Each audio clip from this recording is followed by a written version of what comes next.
औज़ुबिल्लाहिमिनश्शैतानिर्रजीम बिस्मिल्लाहिर्रहमानिर्रहीम।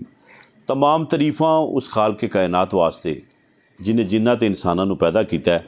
दरूद होवे हज़रत मुहम्मद मुस्तफ़ा सल्लल्लाहु अलैहि वसल्लम दी ज़ाते अक़दस ते जिन्हां दी ज़ाते ग्रामी ते सानू फ़ख्र है, गुलामी ते फ़ख्र है। पुत्तर जिहड़े हुंदे ने ना, ये अल्हम्दुलिल्लाह बड़ा मिठा मेवा है और यकीनन हर बेटा अपने वालदैन अपने भैन भाइयों वास्ते एक रोशनी का मीनारा होंदा है और इन्हां बेटियां नाल तमाम खानदान नूं कबीलियां नूं बड़ियां उम्मीदां वाबस्ता होंदियां ने। पुत्तर पैदा होंदा है, मुबारकां लईदियां ने, मुबारकां देईदियां ने, मठियाइयां तकसीम होंदियां ने। फिर उस पुत्तर दे नाज नखरे लाड वेखे जांदे ने, क्योंकि वालदैन नूं पता होंदा है, भैणां नूं पता होंदा है वड्डा होकर साडा सहारा बनेगा। लेकिन जदों यही पुत्तर डंकी दे हवाले नाल बाहर जाण दी मोह ख्वाब सजा के अखां विच बाहर जांदे ने और फिर अपने वालदैन दे नाल वादा करके जांदे ने कि असीं चले हाँ ते भैणां दे हत्थ भी पीले करांगे, प्योआ तेरा हत्थ भी वडांगे, तेरी बुढ़ापा सौखा करांगे। ते जदों ये किसी एजेंट दे आखे लग के ते डंकी दे जरिए ये जांदे ने यूरोप ममालक विच, ते फिर की हुंदा है, उन्हां बच्चियां दियां लाशां, उन्हां बच्चियां दियां जिहड़ी हालात ने वो सारिਆਂ ਨੂੰ पता है कि बहुत सारे ऐसे बच्चे जिहड़े कश्ती डुब्बन के हवाले दे नाल समंदर च डुब गए, बहुत सारे ऐसे जिहड़े रस्ते च फौत हो गए, बहुत सारे ऐसे कि जिन्हां नूं कफन भी नसीब ना होया, बहुत सारे ऐसे कि जिहड़े जंगलों च बेयारो मददगार पे, वो जिगर के टुकड़े जंगलों पहाड़ों के विच जाके फौत होए कि जिहड़ियां अपनियां मां दी अखां दा तारा सन। अज एक ऐसी कहानी लैके सब रंग पाकिस्तान ते मैं तुहाडे नाल हाज़र होया कि कैसे बाप नाल मुलाकात करांगे कि जिहदे पुत्तर ने जिद की कि मैं अपने घर दे हालात बेहतर करांगा। और फिर की होया, वो डंकी के जरिए कि जंड के जरिए बाहर गया, 9-10 साल गुजर गए, लेकिन अइए तक वो पुत्तर वापस नहीं आया। पता नहीं उस समंदर दियां मौजां दे जिहड़ा वो नज़र हो गया, हादसात की नज़र हो गया या किधरे मौजूद है।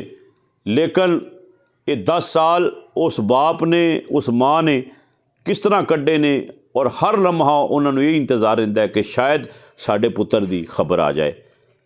पिछले दिनों भी कश्ती डुब्बन का वाक़या पेश आया, लेकिन शर्म नहीं आई उन्हां मौत दे सौदागरां नूं जिहड़े चंद पैसों की खातर साडे पुत्तरां नूं समंदर दियां मौजां दे हवाले कर देंदे ने, जिहड़े हज़ारां घर उन्हां उजाड़ छड़े ने अपनी हफज की खातर। तो आओ मैं तुहाडी उन्हां नाल बुजुर्गां नाल मुलाकात कराना जी। अस्सलाम वालेकुम। वालेकुम सलाम जी।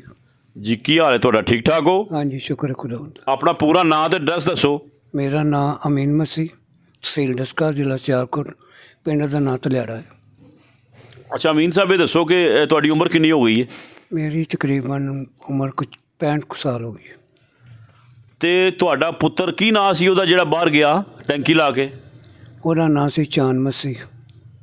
अच्छा ये दसो कि वो क्यों गया और तुहानू की आख के गया, ये जरा गल जरा सुनाओ। ਉਹ ਗੱਲ ਇੰਝ ਹੋਈ ਹੈ ਕਿ ਜਦੋਂ ਇੱਥੇ ਮਤਲਬ ਕਿ ਚਲੋ ਵੱਡਾ ਹੋਈ ਸੀ, ਉਸ ਤੋਂ ਵੱਡੀਆਂ ਬੱਚੀਆਂ, ਉਹ ਮੈਨੂੰ ਆਂਦਾ ਕਿ ਮੈਂ ਵੀ ਕੋਈ ਠੀਕ ਨਹੀਂ ਸਾ ਰਹਿੰਦਾ। ਉਹਨੇ ਕਿਹਾ ਕਿ ਅੱਬੂ ਜੀ ਮੈਂ ਬਾਹਰ ਜਾਣਾ। ਮੈਂ ਬੜੀ ਜਿੱਦ ਕੀਤੀ ਕਿ ਤੂੰ ਨਾ ਜਾ, ਤੇਰੇ ਤੋਂ ਬਗੈਰ ਅਸੀਂ ਨਹੀਂ ਬਚ ਸਕਦੇ, ਕਿਉਂਕਿ ਤੂੰ ਹੀ ਸਾਡੇ ਵਿੱਚ ਘਰ ਦੇ ਵਿੱਚ ਸਮਝਦਾਰ ਔਰ ਸਿਆਣਾ ਵੀ। ਆਂਦਾ ਨਹੀਂ ਹਾਲਾਤ ਫਿਰ ਘਰ ਦੇ ਇੰਝ ਹੀ ਬਦਲ ਦੇਣਾ, ਜਿਵੇਂ ਮਤਲਬ ਕਿ ਮੈਂ ਜਾਵਾਂਗਾ ਤਾਂ ਇੰਝ ਹੋਏਗਾ ਇੰਝ ਹੋਏਗਾ। ਉਹ ਜੀ ਚਲੋ ਥੋੜ੍ਹੀ ਜ਼ਿੱਦ ਕਰਕੇ ਸਾਡੇ ਨਾਲ ਥੋੜ੍ਹਾ ਮਸ਼ਵਰਾ, ਬਹਰਹਾਲ ਮੈਂ ਦਿਲੋਂ ਨਾਰਾਜ਼ ਸਾਂ ਉਹਦੇ ਨਾਲ ਕਿ ਕਿਉਂ ਚੱਲਾ। ਫਿਰ ਉਹ ਚਲਾ ਗਿਆ ਤੁਰਕੀ। ਤੁਰਕੀ ਮਤਲਬ ਕਿ ਉਹ 4 ਕੁ ਮਹੀਨੇ ਉਹਨੇ ਕੰਮ ਕੀਤਾ। 4 ਮਹੀਨੇ ਕੰਮ ਕਰਨ ਤੋਂ ਬਾਅਦ ਫਿਰ ਉਹਨੇ ਆਖਿਆ ਕਿ ਮੈਂ ਅੱਗੇ ਯੂਨਾਨ ਦੀ ਤਿਆਰੀ ਕਰਨੇ ਆ। ਪਰ ਮੈਂ ਕਿਹਾ ਨਹੀਂ, ਇੱਥੇ ਹੀ ਠੀਕ ਹੈ। ਆਂਦਾ ਨਹੀਂ। ਉਹ ਚਲੋ ਫਿਰ ਉੱਥੇ ਜ਼ਿੱਦ ਕਰਕੇ ਕਿ ਇੱਥੇ ਤਣਾਅ ਥੋੜ੍ਹੀ ਉੱਥੇ ਜ਼ਿਆਦਾ ਹੋਏਗੀ ਜੇ ਉਹ। ਮੈਂ ਫਿਰ ਵੀ ਉੱਥੇ ਫਿਰ ਆਂਦਾ ਨਹੀਂ, ਮੇਰਾ ਇੱਕ ਦੋਸਤ ਨਹੀਂ ਛੱਡਦਾ ਪਿਆ। ਉਹ ਆਂਦਾ ਮੈਂ ਇੱਥੇ 1.5 ਲੱਖ ਲੈ ਰਿਹਾ, ਇੱਥੇ ਤੂੰ 30-40 ਰੁਪਇਆ ਲੈ ਰਿਹਾ। 4 ਮਹੀਨੇ ਉਹਨੇ ਪੈਸੇ ਕੱਲੇ ਨਾ। ਉਸ ਤੋਂ ਬਾਅਦ ਬਲਕਿ 2 ਮਹੀਨੇ ਕੱਲੇ, ਅਤੇ 2 ਮਹੀਨੇ ਦੇ ਪੈਸੇ ਜਿਹੜੇ ਨੇ ਨਾ ਉਹ ਸਾਨੂੰ ਨਹੀਂ ਪਤਾ ਉਹ ਕਿਤੇ ਦਿੱਤੇ ਗਏ ਨੇ ਜਾਂ ਨਹੀਂ ਦਿੱਤੇ ਗਏ। ਸਾਨੂੰ ਰਾਤ ਦੇ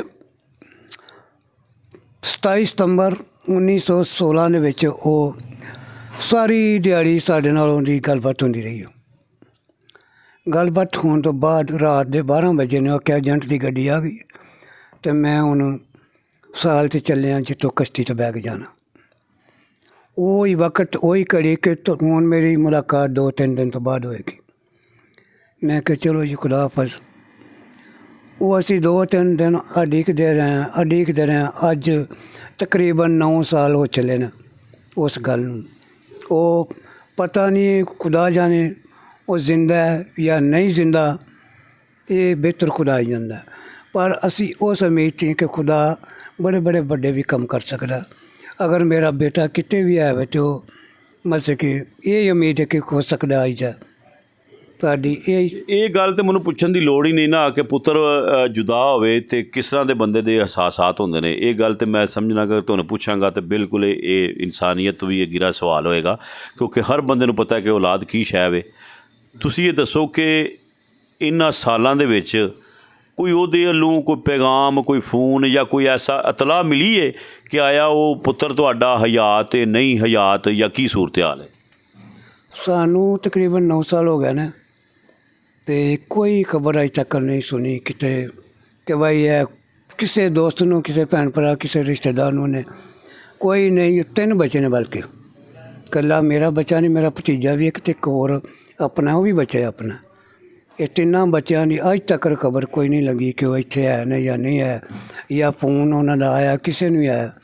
ਹਾਲਾਂਕਿ ਬੱਚੇ ਵੀ ਮਚੋਰ ਨੇ, ਪੜ੍ਹੇ ਲਿਖੇ ਨੇ, ਸਮਝਦਾਰ ਨੇ, ਪਰ ਇਹ ਨਸੀਬ ਆਪਣੇ ਆਪਣੇ। ਜੀ ਅਮੀਨ ਸਾਹਿਬ, ਇਹ ਦੱਸੋ ਕਿ ਤੁਸੀਂ ਚੁੱਕੇ ਵੱਡਾ ਬੱਚਾ ਤਾਂ ਟੁਰ ਗਿਆ ਬਾਹਰ, ਅਤੇ ਘਰ ਦਾ ਨਿਜ਼ਾਮ ਮੈਂ ਵੇਖਿਆ ਕਿ ਤੁਸੀਂ ਖੁਦ ਮਜ਼ਦੂਰੀ ਕਰਦੇ ਹੋ ਔਰ ਖੁਦ ਬਿਮਾਰ ਵੀ ਹੋ ਔਰ ਆਪਣੇ ਘਰ ਦਾ ਨਿਜ਼ਾਮ ਜਿਹੜਾ ਚਲਾ ਰਹੇ ਹੋ, ਅਤੇ ਤੁਹਾਡੇ ਜ਼ੇਰੇ ਕਫਾਲਤ ਕਿੰਨੇ ਲੋਕ ਨੇ? ਬੇਟੀਆਂ ਕਿੰਨੀਆਂ ਨੇ, ਜਾਂ ਆਪਣਾ ਜਿਨ੍ਹਾਂ ਦਾ ਬੋਝ ਜਿਹੜਾ ਤੁਹਾਡੇ ਸਿਰ 'ਤੇ ਵੇ, ਇਹ ਜ਼ਰਾ ਦੱਸਿਆ ਜੇ ਕਿ ਤੁਸੀਂ ਮਿਹਨਤ ਕਰ ਰਹੇ ਹੋ। ਅਸੀਂ ਕੋ 5-6 ਜੀ ਹਾਂ ਜਿਨ੍ਹਾਂ ਦਾ ਮੈਨੂੰ ਥੋੜ੍ਹਾ ਬਹੁਤਾ ਕੰਮ ਕਰਨਾ ਪੈਂਦਾ। ਮਤਲਬ ਕਿ ਲਾਭਾਂ ਲਾਈਆਂ ਨੇ, ਲਾਭ ਪੁੱਟੀ ਹੈ ਬਲਕਿ ਲੱਗਦੀ ਨਹੀਂ, ਕਿਉਂਕਿ ਬਹਿ ਕੇ ਮੇਰੇ ਉਹ ਕੰਮ ਹੋ ਜਾਂਦਾ। ਅਤੇ ਉਸ ਤੋਂ ਬਾਅਦ ਥੋੜ੍ਹੀ ਬਹੁਤੀ ਮਜ਼ਦੂਰੀ ਜਿਹੜੀ ਉਹ ਕਰਨੀ ਪੈਂਦੀ ਉਹ ਮਜਬੂਰੀ ਨੂੰ। ਅਗਰ ਜੇ ਹਿਸਾਬ ਇੰਝ ਦਾ ਹੋਵੇ ਜਾਣ 'ਚ ਤਾਂ ਅਸੀਂ ਪੂਰੀ ਜ਼ਿੰਦਗੀ ਮਤਲਬ ਵੱਧ ਚੜ੍ਹ ਕੇ ਹਿੱਸਾ ਲਿਆ ਮਜ਼ਦੂਰੀਆਂ ਦੇ ਵਿੱਚ ਅਤੇ ਕੰਮ ਕੀਤਾ। ਹੁਣ ਆਣ ਕੇ ਥੋੜ੍ਹਾ ਜਿਹੜਾ ਮੁਸ਼ਕਿਲ ਹੋ ਗਿਆ, ਇਹ ਵੀ ਖੁਦਾ ਦੇ ਨਿਜ਼ਾਮ ਨੇ।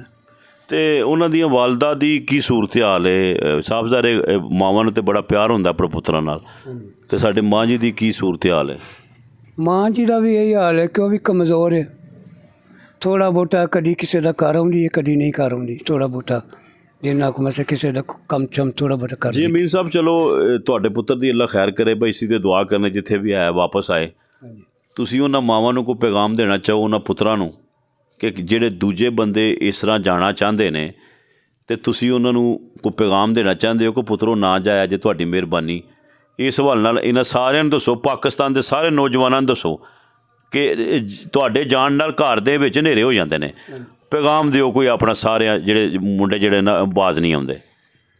ਮੇਰੀ ਇਹ ਸਾਰੇ ਪਾਕਿਸਤਾਨ ਵਿੱਚ ਜਿੰਨੇ ਵੀ ਮਾੜੇ ਲੋਕ ਜਾਂ ਤਗੜੇ ਵੀ ਹਨ ਕਿ ਕੋਈ ਬੱਚਾ ਡੈਂਕੀ ਲਾ ਕੇ ਨਾ ਜਾਏ, ਨਾ ਕੋਈ ਮਾਂ ਪਿਓ ਇਸ ਕੰਮ ਦੇ ਵਿੱਚ ਕੋਈ ਰਿਸਕ ਲਵੇ, ਕਿਉਂਕਿ ਬਹੁਤ ਹੀ ਖਤਰਨਾਕ ਕੰਮ ਹੈ।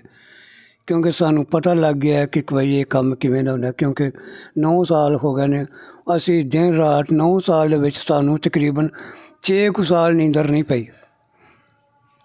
ਅਤੇ ਹੁਣ ਕੋਈ 2-3 ਸਾਲ ਹੋ ਗਏ ਨੇ ਕਿ ਸਾਨੂੰ ਕੋਈ ਘੰਟੇ 2-3 ਆਉਂਦੀ ਨੀਂਦਰ, ਨਹੀਂ ਤਾਂ ਕੋਈ ਨਹੀਂ ਨੀਂਦਰ ਆਉਂਦੀ। ਜੀ ਤੁਸੀਂ ਸੁਣੀ ਜੀ ਅਮੀਨ ਸਾਹਿਬ ਦੀ ਗੱਲ। ਇੱਕ ਐਸੇ ਬਾਪ ਦੀ ਗੱਲ ਹੈ ਕਿ ਜਿਹਨੇ ਆਪਣਾ ਪੁੱਤਰ ਜਿਹੜਾ ਹੈ ਉਹ ਘੱਲਿਆ ਸੀ ਇਸ ਵਾਸਤੇ ਕਿ ਘਰ ਵਿੱਚ ਰੋਸ਼ਨੀ ਹੋਵੇਗੀ, ਪਰ ਉਹ ਦੀਵਾ ਹੀ ਬੁੱਝ ਗਿਆ ਜਾਂ ਉਹਦਾ ਪਤਾ ਨਹੀਂ ਲੱਗਣ ਡਿਆ।